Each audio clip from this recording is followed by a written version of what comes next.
Hey guys, I want to welcome you back to another episode of Pistons Talk Podcast presented by FanDuel. In today's episode, what we'll be discussing is more Tyler Hero trade intel. We have an update from Amari Sankofa from the Free Press.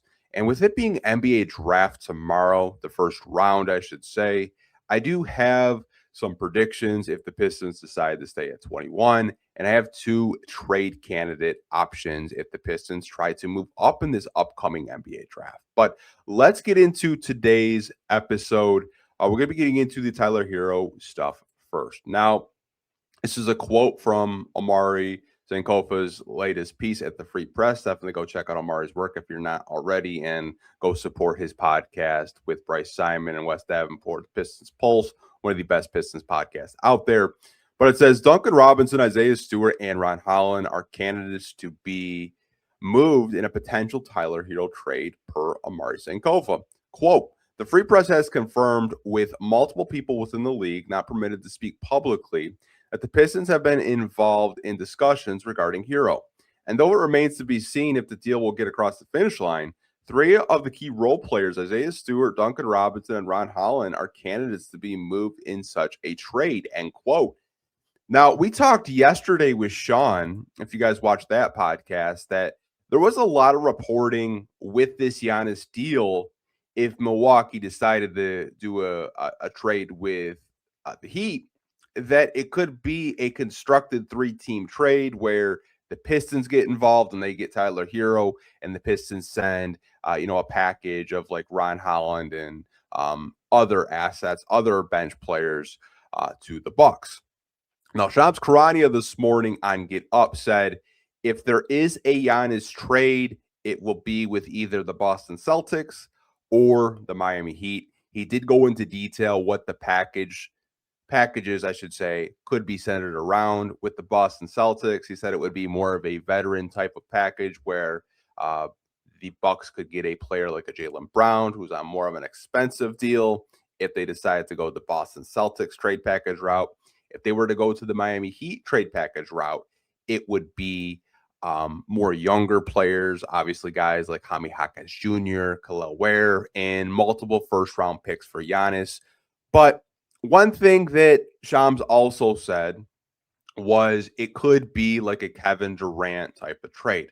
I'll give you guys a little refresher if you don't remember. When Kevin Durant was traded to the Houston Rockets, it ended up becoming a 7-team trade transaction after it was all said and done between the NBA draft and between NBA free agency. Now, I don't know if the Giannis trade package will be a 7-team trade, but Sham said I wouldn't rule it out of it this being a multiple team trade, but just for starters, it'll either be with the Boston Celtics or the Miami Heat of a 1-to-1 trade. Other teams could possibly get involved.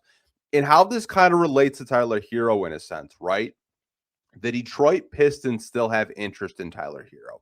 They still are kind of seeing what it could take. And they had mentioned Isaiah Stewart, they had mentioned Ron Holland, and sending Duncan Robinson back to Miami. Now, this would kind of be like the framework in the mock trade for what Omari kind of outlined with the Detroit Pistons.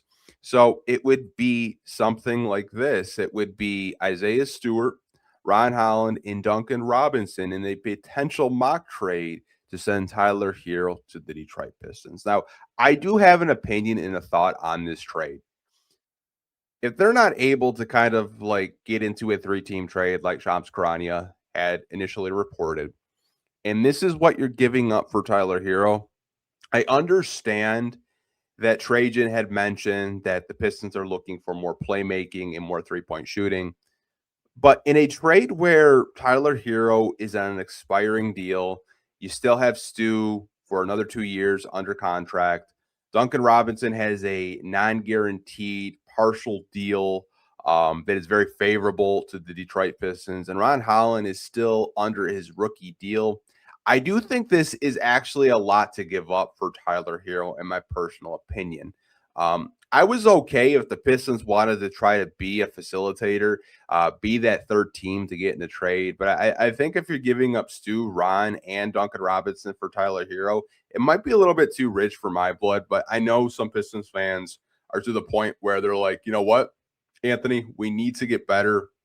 We need to have kind of a needle mover type of move. And whether you guys think that Tyler Herro could be that needle mover move, I'll leave it up to you. But if I am trading Isaiah Stewart and Ron Holland, two of my most valuable trade chips off of my bench, I think I'm going to need more than Tyler Herro. I might need a future first. I might look at some of Miami's younger players that I would want in a deal.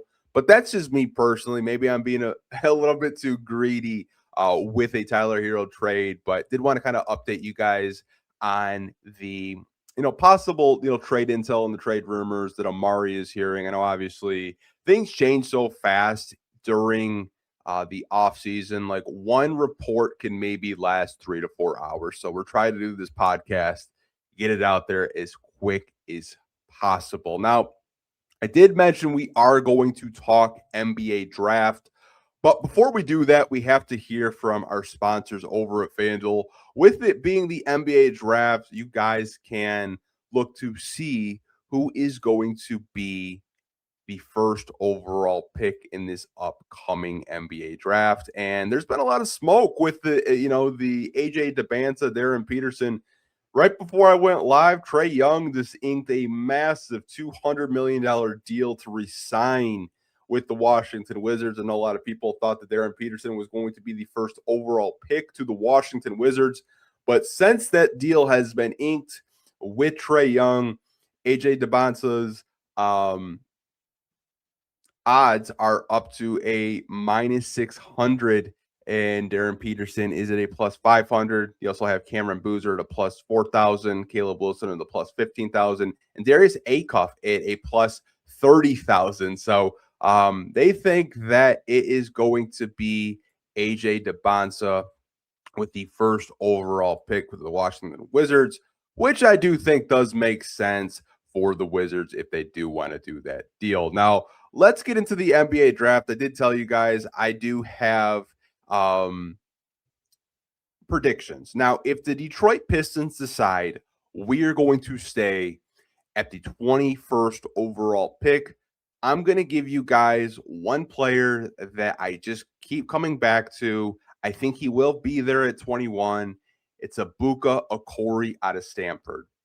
Now, if you guys, like me, listen to Trajan's press conference, if you were able to find it, he mentioned that he is looking for the Detroit Pistons to add playmaking if they do decide to stay at 21. Now, he also did mention I either see us trading up or staying at 21, not trading back. So at 21, I think you do get playmaking with Abuka Okori at 21.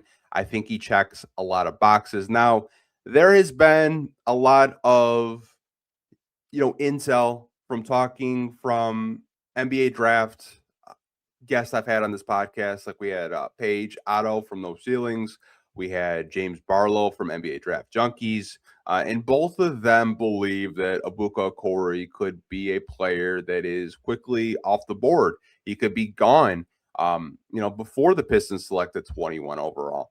But I honestly think he will still be there at 21. I just have a feeling he's going to be there. He's going to be the Pistons guy, and I'm going to be putting a prediction out there. I think with the 21st overall pick, if the Pistons do decide to keep it, they will select Abuka Okori. I don't see them going power forward. If they stay at 21, I just think a player like Alan Graves will probably be off the board. I just don't really see like a Chris Sinek Jr. At 21 either for the Detroit Pistons. I think they go guard, and I think Abuka Okori to me is going to be my prediction. Now, if the Pistons decide, hey, we're going to try to trade up in this draft, there are two targets that I have been told from people that I talk to that the Pistons really like. And these two targets are Cameron Carr, and Yaxel Lendenberg. Now, Cameron Carr to me is just such a Trajan draft pick. Trajan is just in love with wings, and I think Cameron Carr checks a lot of boxes. You talk about a guy at Baylor that is a 2-3, a shooting guard, small forward archetype. When we were talking to James last week, he said, there's a lot of resemblance of a Devin Vassell in his game. He also mentioned he kind of sees the athleticism in a Trey Murphy as well. Now, Cam Carr, to me, I think is all day a top 15 prospect. Now, if there's a case where maybe he's there around 16, 17, and you move up a couple of spots, the Pistons have 15 second-round picks at their disposal. They have future first at their disposal. If Trajan really feels like Cam Carr is his guy, you get the shot-making ability with Cam Carr. You get a two-guard if you feel that can grow with Cade Cunningham. I've heard a lot that the Pistons really like this kid a lot. They were really impressed with him at the NBA Combine as well when he dropped 30 points. I know some people bring up when he was at Tennessee, he didn't really get to play a whole lot. But I think what you saw at Baylor is he took on an offensive load where, he and Tonde Yesufu had to be the guys out there. And Cam Carr, I think, would be an excellent selection for the Detroit Pistons if they were to trade up for him. Again, it really depends where he goes. I know some people have said I don't see him getting past OKC, Miami, and Charlotte. In the event he does, and he's kind of within range between 15 to 18, don't be surprised if you do see the Detroit Pistons try to select a Cam Carr. Now, the next player I've heard a lot is Yaxel Lendenberg. And the Pistons are very big fans of Yaxel as well. Now, Yaxel, to me, I think is going to take a little bit more to trade up in this draft. I think you're talking about Isaiah Stewart and possibly Ron Holland, not both, one or the other, right? And we talk about power forward holes on this basketball team. I think Yaxel Lendenberg does a lot of what the Pistons are looking for at the power forward position. Yaxel can run in transition and catch lobs. He can shoot threes. He can put the ball on the floor. He's a pretty good defender. I think Yax does just check every box you're looking for at a future power forward to pair in the front court with Jalen Duren. Now, the cost with him is going to be, I think, a little bit more than it would cost to get a Cameron Carr. This is a guy that I think could easily go top 12 in the NBA draft. I don't really think too many teams are really concerned with his age, even though he's one of the older prospects in this draft. He'll be 24 by the time he does play NBA basketball, his first real regular season game. I don't think a lot of teams care about him being 24 years old. The tape speaks for itself. I know he did have an injury, and that is kind of why you hear little whispers of him possibly slipping in these mock drafts that he's still kind of going through, but it's not an injury where you should be overly concerned. He should be good to go by the time preseason starts and training camp starts. But I have heard that the Detroit Pistons are really big fans of Yaxel Lendenberg, and they would be open to trading up for him if the deal is right. But you're talking about, the possible players of a Ron Holland or even Isaiah Stewart for that matter. Again, it just really depends on how the draft boards fall. But those are two players that I've heard quite a lot. I've also heard the Pistons are really big fans of Daniel Swain out of Texas, which my understanding is they would only select Daniel Swain if there is a deal that sends Ron Holland to another team, because you can't have Asar Thompson, Daniel Swain, and Ron Holland all on the same basketball team because they are forwards that cannot shoot. Daniel Swain has a little bit, I think, nicer touch at the free throw line, and he does have some floaters. But I think if you're the Pistons and you're looking at Daniel Swain, you can't have three guys that can't shoot. You can't have three forwards that can't shoot.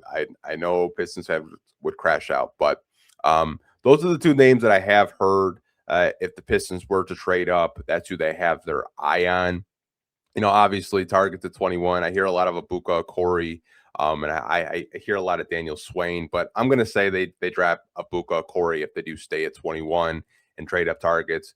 Be on the eye for a Cameron Carr or a Yaxel Lendenberg. Wanted to do a short little podcast for you guys today. Nothing crazy like the 2 hour podcast we did yesterday with Sean. Definitely check that out if you haven't already. Really fun conversation and episode with him.